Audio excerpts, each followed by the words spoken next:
রহমতের নবীজি খেজুরের বাগানের পাশ দিয়ে নবীজি হেঁটে যাচ্ছেন মদিনায়, একটা উট দৌড়ায় আসছে।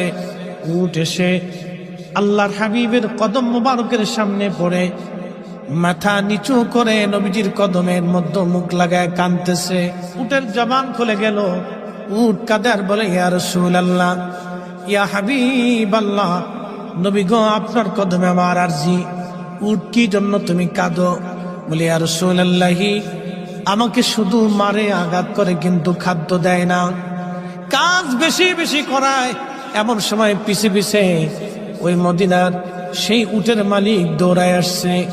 আল্লাহর নবী বললেন, ও উটের মালিক, তুমি কি উটের মালিক? বলে, হ্যাঁ ইয়া রাসূলুল্লাহ। তুমি কি তাকে খাবার কম দাও, কাজ বেশি করাও এবং মাঝে মধ্যে তারে পিঠাও? বলে, ইয়া রাসূলুল্লাহ, কি করে আপনি জানলেন? বলে, উট এসে তোমার বিরুদ্ধে আমার কাছে অভিযোগ পেশ করেছে। একবার